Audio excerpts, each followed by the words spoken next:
Shalom peuple de Dieu, c'est votre humble serviteur, le prophète Regan Moulopoui. Soyez les bienvenus dans votre émission, notre émission, votre émission, Cache-toi. Cache-toi parole, c'est une émission qui est présentée par l'homme de Dieu qui est devant vous. Lui il s'appelle le prophète Regan Moulopoui. Je dis merci à Kadi Kadima, 10 000 carats. Apocalypto. Que le bon Dieu te bénisse, c'est mon réalisateur privé et personnel. Je dis merci à Gédéon Pamouela.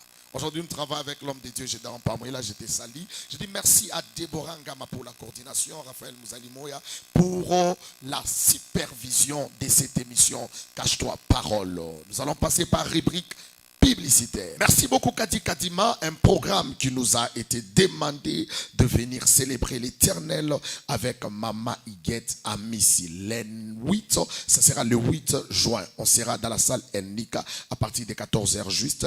Le temps où nous allons passer dans la présence de Dieu sera bénéfique pour tout le monde, le peuple de Dieu.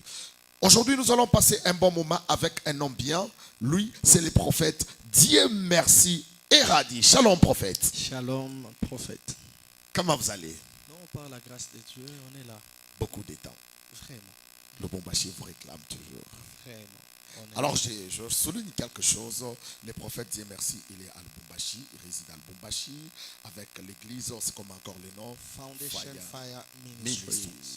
Nous sommes sur Campus Kassapa, tout juste derrière IEC dans la route CEDEM. Dans la route CEDEM. Sans plus tarder, nous allons passer par prière.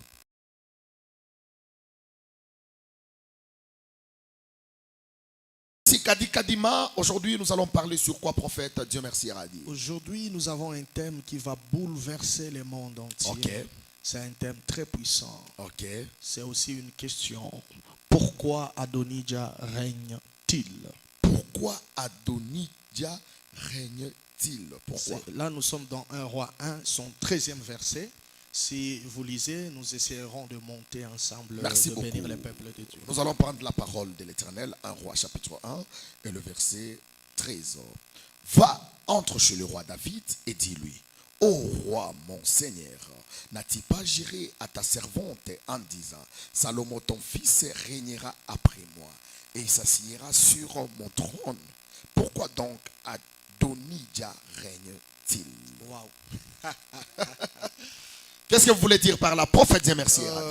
Pourquoi Adonijah règne-t-il? En d'autres termes, Adonijah ne doit pas régner. Ok. C'est l'histoire d'une famille. Hein? Okay. Parce que il y a tout homme sur la terre a deux familles. Okay. Il a la famille spirituelle et il a la famille biologique. Parlant de l'homme qui a deux familles, nous voyons aussi un homme qui a deux mamans. Parce que Adam dans la Bible, il avait deux mamans. Pour que Adam soit Adam, chaque maman avait donné sa partie. La première maman qui avait donné sa partie, c'est la terre. La terre avait donné à Adam le corps. La deuxième maman d'Adam, c'était Dieu lui-même. Il a soufflé dans les narines d'Adam. C'est pourquoi le jour où l'homme meurt, où Adam était mort, chaque maman est venue récupérer sa partie. La terre récupère le corps et Dieu récupère le souffle de vie. C'est juste pour dire aux gens que tout homme a deux familles. Il a la famille spirituelle et il a aussi la famille biologique. Maintenant, ici, nous parlons de la famille biologique, Moulopoui. Il y a un homme appelé David. David, c'était un roi que le Seigneur avait établi selon la volonté parfaite. Parce que dans la Bible, nous avons deux sortes de volontés. Il y a la volonté parfaite et il y a aussi la volonté permissive. David était le deuxième roi selon la volonté permissive, mais le premier roi selon la volonté parfaite. Celui qui était le premier roi selon la volonté permissive, c'était Saoul. Et qui était le deuxième roi selon la volonté maintenant permissive, c'est David. Maintenant, écoutez, je ne suis pas en matière de volonté. David, l'homme qui a été établi par Dieu, il avait beaucoup de fils. Et il était le père de la famille. Il avait un fils qui s'appelait Absalom. Il avait un fils qui s'appelait Amnon. L'autre là qui s'était fait malade. Et il a couché avec sa sœur. Il avait un autre fils qui s'appelait Adonijah, Adonijah. il avait un autre fils qui s'appelait Salomon. Donc, David était le père d'une famille. Parce que la couverture d'une famille, la sécurité d'une famille, la protection d'une famille, c'est la présence du père. La présence du père. Si le père n'est pas dans la famille est en danger. Amen. Amen. Oh, quelqu'un ne m'a pas compris. Non. Amen. J'appelle quelqu'un rapidement. Qui? La personne que j'appelle, elle vient au nombre de deux. Ce sont les deux prostituées du livre de roi. Elles me diront, prophète, ce que vous dites, c'est vrai. L'absence d'un homme dans la maison a fait à ce que nous puissions faire des discussions sur base de l'enfant qui était mort. Je me suis endormi sur l'enfant parce qu'il n'y avait pas un père pour veiller. C'est-à-dire, un père, c'est lui la sentinelle de la famille. C'est lui le protecteur de la famille. C'est pourquoi nous, les enseignants de la paternité, nous disons que celui qui n'a pas de père n'a pas de repère. Celui qui n'a pas de source, il n'a pas de ressources. Quelqu'un va me poser la question, il dit, prophète, Dieu merci. Le père, pourquoi? En matière spirituelle, il y a trois sortes de pères avant d'expliquer pourquoi Adonijah règne-t-il. Premièrement, nous avons notre Père qui est au ciel, c'est Dieu lui-même. Il y a une deuxième catégorie de pères, c'est ton père biologique, c'est lui par qui Dieu est passé pour que tu vives sur la terre. Ton géniteur, le dépositeur de ta sémence dans le sein maternel. Ça, c'est le père biologique. Le troisième père, c'est le père dans la foi. Les uns disent père spirituel, ce n'est pas un péché, c'est un langage. Mais la Bible nous parle du père dans la foi.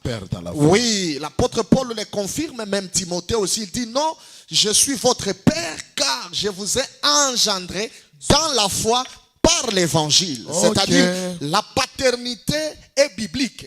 Et ce n'est pas dans l'ancienne alliance, là je parle de la nouvelle alliance.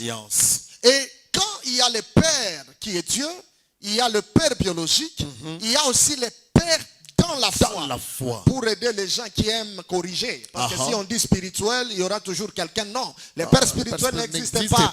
Il y a seulement le Père dans la foi. Là, on les aide. Mais celui qui dit Père spirituel, il n'a pas commis un péché. C'est seulement un langage. Maintenant, Moulopo, c'est tellement fort. Tout homme doit avoir un Père. Tout homme doit avoir un père. Qui est un père?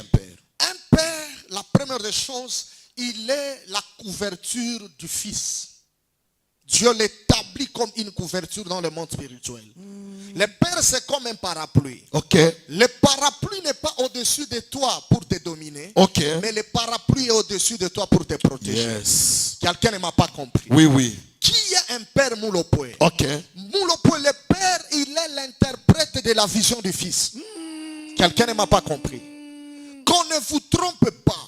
Le fils aussi peut avoir la vision, mais il n'aura pas l'interprétation de la vision qu'il a reçue.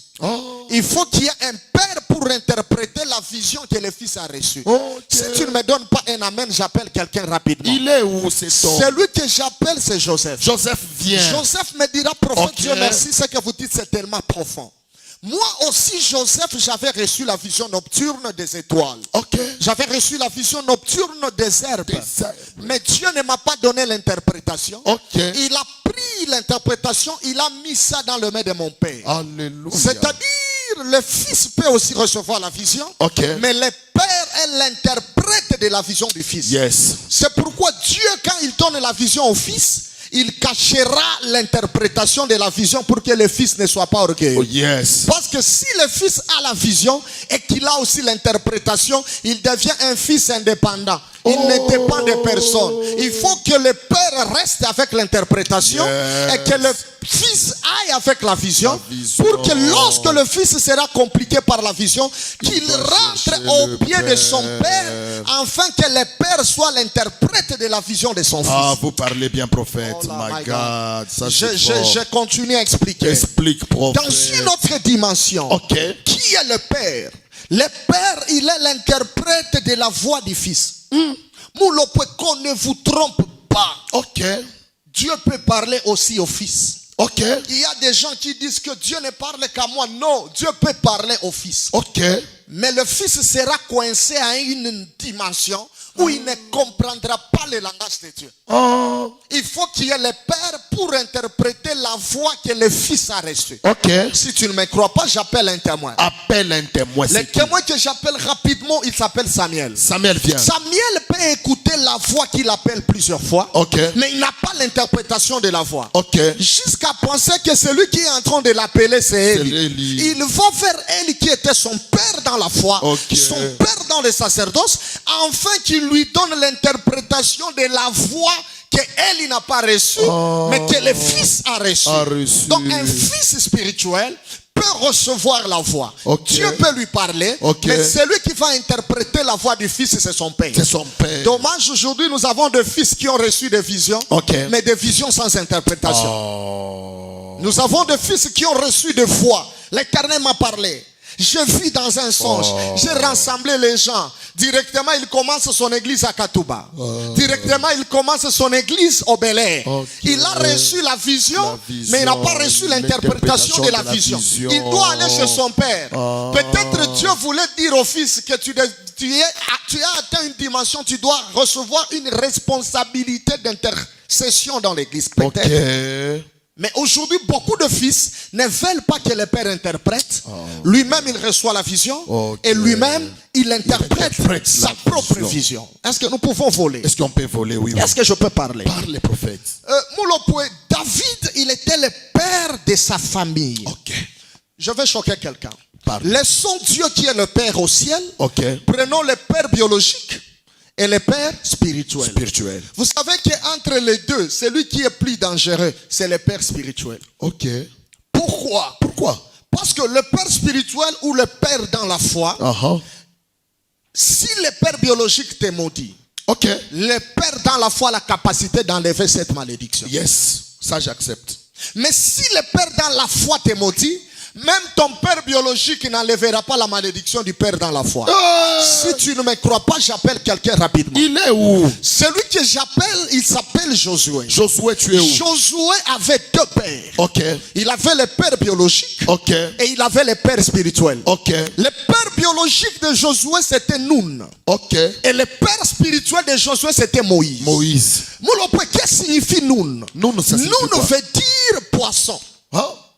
Et qu'est-ce que signifie Moïse? Moïse signifie tirer des eaux. Quelqu'un ne m'a pas compris. Un poisson est condamné à vivre dans l'eau. Quelqu'un ne m'a pas compris. C'est-à-dire Josué, par son père biologique Nun, il était condamné à vivre dans l'eau. Mais par son père spirituel Moïse, il a été tiré des eaux. C'est-à-dire un père spirituel, il a la capacité de te tirer de la malédiction de ton père biologique. Je lève ma main, je prophétise. Je ne sais pas qui t'avait maudit. Si c'est ta tante, je ne sais pas. Si c'est ton oncle, je ne sais pas. Si c'est ton propre père, je ne sais pas. Mais ce que moi je sais, si tu es sous une alliance de la paternité dans la foi, il a la capacité d'enlever cette malédiction au nom de Jésus. Tu me donnes un amen et tu es béni. Amen. Est-ce qu'on peut aller plus loin? On peut aller, prophète. Et par là, David était le père de sa famille. Le père de sa famille. Il avait beaucoup de fils. Mais une chose qui bénit mon cœur, David comme le père, il avait beaucoup de ses enfants. Il a fallu qu'il y ait un fils qui va remplacer David. David a préparé les matériaux de construction. C'est là où je suis en train d'enseigner. Amen. Parce qu'il devait construire pour Dieu les temples. Après avoir préparé tous les matériaux de construction, il fait tout juste de construire. L'Éternel dit à David, stop. Tu ne peux pas construire pour moi les temples parce que tes mains sont souillées. Écrivez ça, c'est tellement fort. Ça va choquer quelqu'un. La deuxième des choses, l'Éternel maintenant dira à David, il y a un fils qui naîtra. Celui qui viendra de tes entrailles. C'est celui-là qui aura la capacité de construire les temples et il s'appellera Salomon. En d'autres termes, Moulopoué, le règne qui était dans David, Dieu a déplacé ça. Il a placé dans le fils qui naîtra. En d'autres termes, le fils avait la promesse de régner après son père. C'était Salomon. Aucun autre fils n'avait cette promesse. C'est seulement Salomon qui avait la promesse de régner après David. Pas Absalom, pas Adonijah. Pas Amnon, mais Salomon. Il a fait la promesse du règne. Je vais parler. Par le prophète. Le règne, c'est quoi? Le règne, c'est le premier cadeau que Dieu avait donné à l'homme après la création. Et je vais choquer quelqu'un. Parce que le règne et la domination ont une même nature. Dieu crée toutes choses. Il dit à Adam, tu domineras. Voilà le règne. C'est ça même la domination. Les oiseaux, les animaux ainsi que les poissons. Donc le premier cadeau que Dieu a donné à l'homme après la création, c'est le règne ou la domination. Et je veux même choquer quelqu'un. Après la chute d'Adam, Adam n'a pas perdu les habits. C'est très faux. Celui qui te prêche, il te dit que Adam avait perdu les habits, il a menti. Il a menti. Parce que l'homme perd ce qu'il a. Dans la création d'Adam, je ne vois pas là où Dieu a donné à Adam les habits. Non. Adam n'avait pas les habits. Adam était nu. Mais la gloire de Dieu cachait la nudité. Quelqu'un ne m'a pas compris. Adam n'avait pas les habits Molopoué, mais c'est la gloire de Dieu qui cachait la nudité d'Adam. La nudité était là, il n'avait pas des habits. C'est pourquoi vous allez constater, quand Adam a perdu la gloire, l'Éternel va maintenant descendre, il dira à Adam, où es-tu? Adam parlera de la nudité. Dieu va dire à Adam, qui t'a dit que tu es nu? Donc Dieu savait que Adam était nu, mais il fermait les yeux d'Adam qui ne voyait pas sa nudité. Comment ça? Oh my God. Mon Dieu. Parce que la gloire rend aveugle. Je suis en train de voir un témoin qui arrive. C'est Paul qui me dit, prophète, tu prêches bien. Moi aussi dans le chemin de Damas, quand j'ai été frappé par la gloire de Dieu, la première des choses, je suis devenu aveugle. Quand tu es couvert par la gloire de Dieu, tu perdras la vision du mal. Alléluia. Tu perdras la vision du péché. Alléluia. Tu deviendras aveugle dans certains domaines. Alléluia. C'est pourquoi si tu vois quelqu'un, il a toujours les yeux derrière les jupes, ceci, cela, il n'a pas encore la gloire. Les yeux sont ouverts. Celui qui a la gloire, il est aveugle. Il est aveugle. C'est tellement fort ça. C'est fort. Non, c'est tellement fort. J'arrive, quelqu'un va me capter. Amen. Et pour choquer Moulopoué encore, Moulopoué, je viens te dire que Adam n'a pas perdu les habits. Alors, quelqu'un me posera la question. Prophète, Dieu merci. Prophète, Dieu merci. Qu'est-ce que Adam a perdu? Qu'est-ce que Adam a perdu, prophète? Adam a perdu le règne. Il a perdu la domination. La domination. Oh, quelqu'un ne m'a pas compris. Non. L'Éternel dit à Adam, le jour où tu mangeras, tu mourras. Mais si nous observons très bien, je ne vois pas là où Adam était mort le même jour. Même question que les gens se posent. Voilà. Or, la Bible dit que Dieu n'est pas un homme pour mentir, ni un fils de l'homme pour se repentir. Dieu dit, le jour où tu mangeras Adam, tu mourras. Mais nous regardons très bien, Adam n'est pas mort le même jour dans les Écritures. Mais dans la révélation, Adam était mort le même jour. Parce que le livre de Pierre nous dit ceci, un jour pour Dieu, c'est ça 1000 ans pour les hommes. En d'autres termes, Adam avait fait 930 ans. Ce n'est même pas un jour. Il était mort le même jour selon Dieu, mais vers le soir. Parce qu'un jour pour Dieu, c'est 1000 ans. Mais Adam a fait 930 ans. Donc Dieu n'a pas menti. Il était mort le même jour, mais vers le soir. Quelqu'un ne m'a pas compris. Qu'est-ce que Adam a perdu? Adam a perdu les chiffres 70. Adam n'a pas perdu les habits. Il a perdu les chiffres 70. Ça veut dire que pour que Adam ait un jour, il lui manquait sur les 930 ans, 70 ans, pour que Adam ait un jour. En d'autres termes, Adam a perdu les chiffres 70. La domination. C'est pourquoi je vois quelqu'un venir dans la Bible. Il s'appelle Moïse. Dieu dira à Moïse, choisis 70 personnes, tu les oindras et ils domineront sur le peuple. Donc ce que Adam a perdu, c'est Moïse qui est venu compléter. Je lève ma main, je te prophétise. Tu vas compléter ce que ton père a perdu. Tu vas compléter ce que ton pasteur a perdu. Tu vas compléter ce que le membre de ta famille ont perdu. C'est-à-dire, Adam avait perdu le règne et la domination. C'est tellement fort. C'est fort. J'arrive. David régnait. Dieu dit à David, tes mains sont souillées. Tu ne peux pas construire pour moi les temples. Mais le fils qui viendra de toi, oh my God. Salomon, c'est celui-là qui construira pour moi les temples. Et qui régnera? après toi. Mais si nous observons dans 1 Roi 1,13, David est frappé par le froid. Il commence à trembler. L'un des fils apprend qu'il y a une faiblesse du père. Le père est malade. Le père tremble. C'est Adonijah maintenant qui profite de la faiblesse du père. Il s'autoproclame, il devient le roi. Malheur aux fils qui profitent de la faiblesse de leur père. Malheur aux fils qui profitent des erreurs de leur père. Le père est sacré. Le père est le père. D'ailleurs, je vais dire à quelqu'un ceci. Je parle à un Élisée. Je parle à un Josué. Même si toi, Élisée, tu as la double portion de l'onction de ton père. Même si toi, Josué, tu as la capacité d'amener le peuple à Canaan là où ton père Moïse n'était pas arrivé. Je suis venu t'informer qu'à la montagne de la transfiguration, tu n'apparaîtras pas. À la montagne de la transfiguration, les gens qui apparaîtront, ce seront de père. C'est Élie et Moïse qui vont apparaître. Dieu ne traite pas avec le fils. Même si le fils a la capacité, pour que Dieu fasse certaines choses, il faudra que les pères apparaissent. Faire plus que ton père ne fait pas de toi supérieur à ton père. Jésus a dit que vous ferez plus que moi. Mais je ne vois pas quelqu'un qui est plus que Jésus. Tu peux faire plus que ton père, mais tu n'es pas plus que ton père. La paternité est sacrée. Quelqu'un ne m'a pas compris. Non, avance prophète. Adonijah s'est autoproclamé. Personne ne l'a établi. Il a déclaré, je deviens le roi. Je deviens le chef. Je deviens le chef. Parce que le père avait une faiblesse. Parce que le père était malade. Parce que le père avait des imperfections. Vous savez, la faiblesse du père, c'est la malédiction du fils qui n'est pas enseigné. Répète encore. Je répète. La faiblesse du père, c'est la malédiction du fils qui n'est pas enseigné.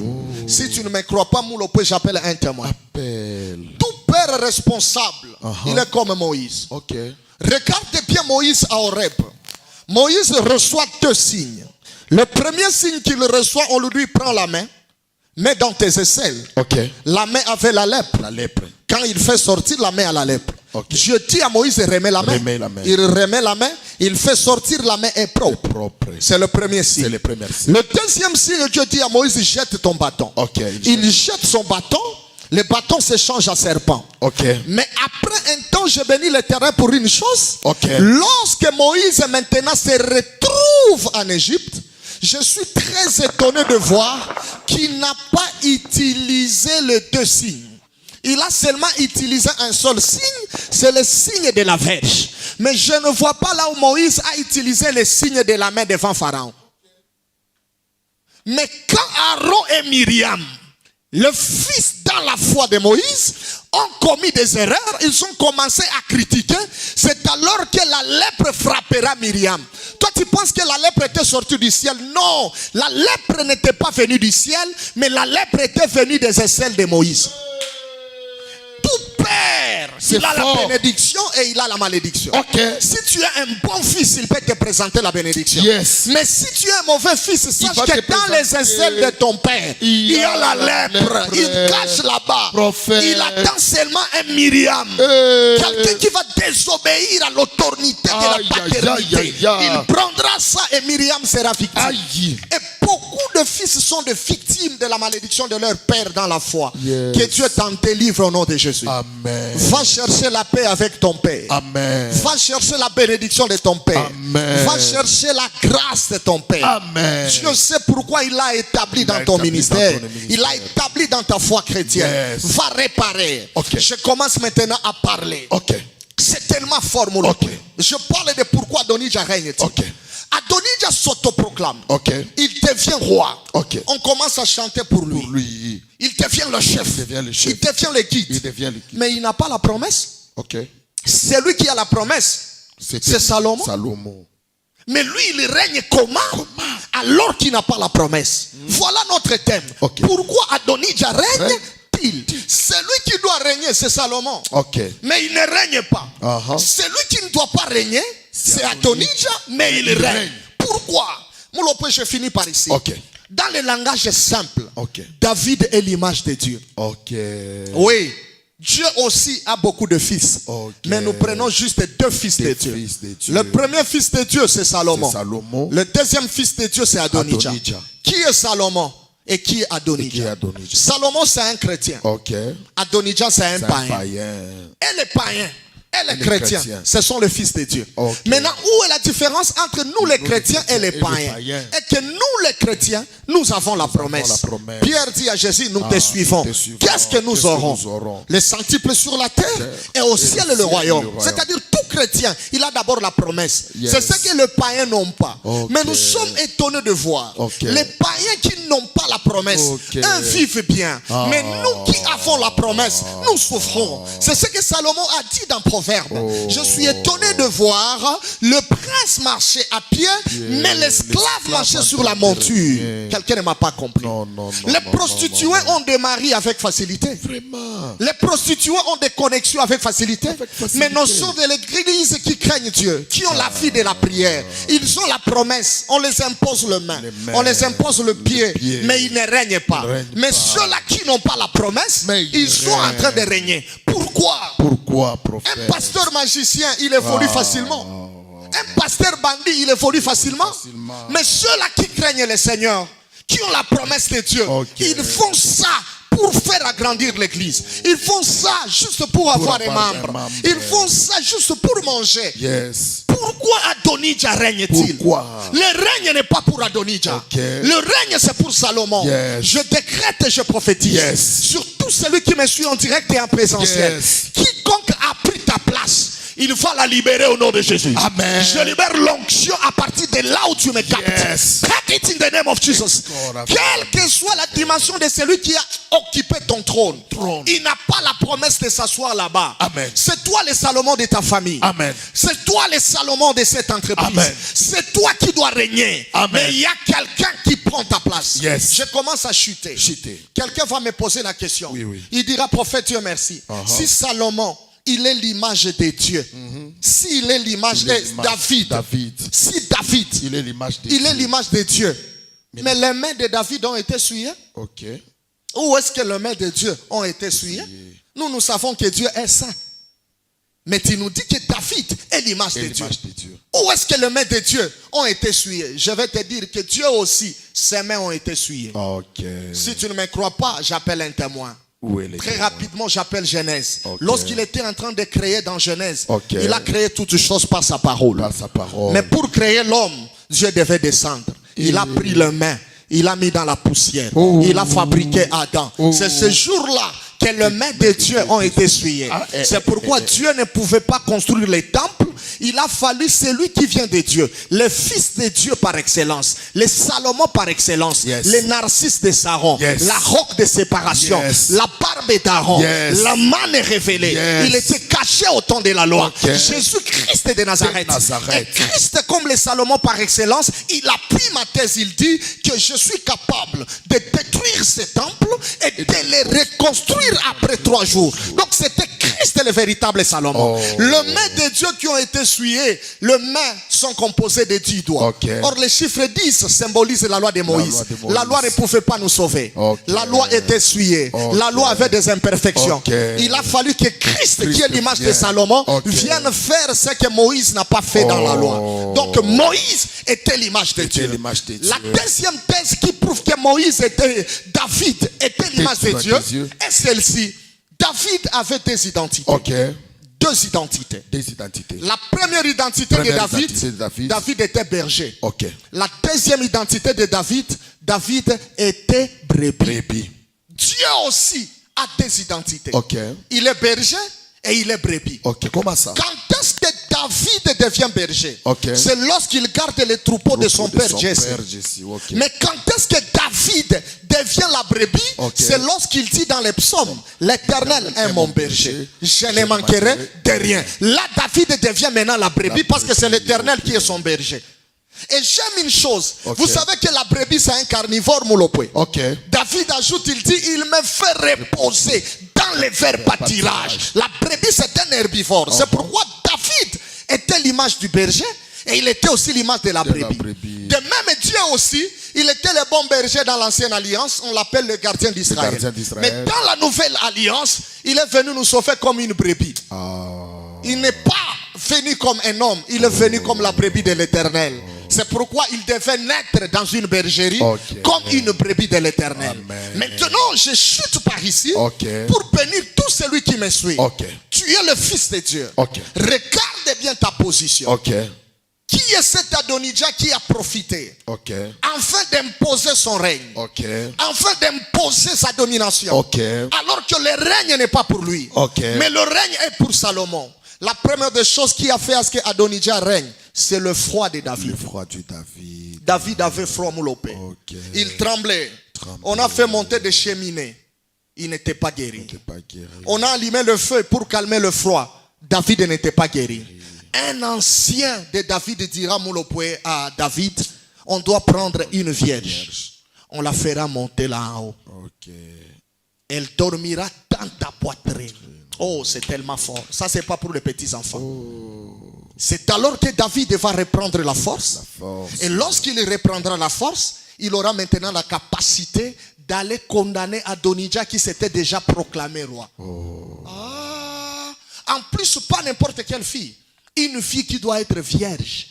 C'est celle-là qui montera, qui ira dans la poitrine du roi, pour que le roi reprenne la force. Donc si la vierge n'est pas prise en bas et qu'elle ne monte pas à l'étage là où David était, Adonijah va continuer à régner. Mais pour que le règne d'Adonijah prenne fin, il faut d'abord que la vierge monte et qu'elle aille dans la poitrine du roi David. Et la vierge s'appelait Abishag. C'est alors maintenant, Abishag donnera la chaleur au roi et David va reprendre ses forces. Et je conclus par ici pour dire à quelqu'un, David qui est l'image de Dieu, il avait deux temps. Le premier temps de David, c'est le temps où il était fort. Adonijah n'a pas régné quand il était fort. C'est le temps où quand Goliath s'élève, il le faisait tomber. Quand l'ours et les lions arrivaient, il le déchirait. Donc Adonijah ne s'était pas proclamé parce que David était fort. Mais le deuxième temps de David, il est devenu froid. Il est roi, mais il semble être froid. C'est ce temps-là que Adonijah a profité faire n'importe quoi. Mais la chose qui mettra fin au règne d'Adonijah, c'est la montée de la Vierge. Or, le premier temps de David, c'est le premier temps de Dieu. Dieu aussi dans la loi, il était fort. Quand on commettait le péché, la terre s'ouvrait et la terre avalait les gens. Dans le temps de la loi, dans ce temps-là, quand l'homme faisait le mal, le jugement venait du ciel. Dans ce temps de la loi, quand l'homme causait le péché, Dieu frappait. Mais Dieu est devenu froid. Le froid de Dieu, c'est le temps de la grâce. En ce temps de la grâce, tout le monde fait n'importe quoi. Il touche à la magie, il vient prêcher l'évangile. Il prend la femme d'autrui, il vient imposer le main. Il fait ceci, cela, il vient faire cela. C'est le temps où Dieu voit, mais Dieu semble être froid. Mais ce temps prendra fin quand? C'est lorsque la Vierge. Quand nous parlons de la Vierge, nous voyons l'image de l'Église. Lorsque l'Église sera enlevée, l'Église n'ira pas à la tête de Dieu, l'Église n'ira pas au pied de Dieu, mais l'Église sera sur la poitrine. Or, la poitrine, c'est entre la tête et le pied. La Bible dit, la terre est son marchepied, mais le ciel est son trône. Entre la tête et les pieds, c'est la poitrine. Oh, quelqu'un ne m'a pas compris. Lorsque l'église sera enlevée, l'église n'ira pas au ciel. L'église ne restera pas sur la terre, mais l'église sera entre le ciel et la terre. Voilà la poitrine de David ou le sein d'Abraham. Que le Seigneur vous bénisse. Que le Seigneur vous bénisse. Merci beaucoup, le prophète Dieu. Merci, Eradi. Besoin de contacter les prophètes au numéro de 81 920 65 50 plus 243 81 920 65 50. Merci beaucoup à Kadima Dimil Kara. Nous avons passé un bon moment. Je dis merci à Gédéon Pamouila, merci à Franck Fender, Deborah Ngama et Raphaël Mouzalimoya pour la supervision de cette émission. Cache-toi, parole. Au prochain.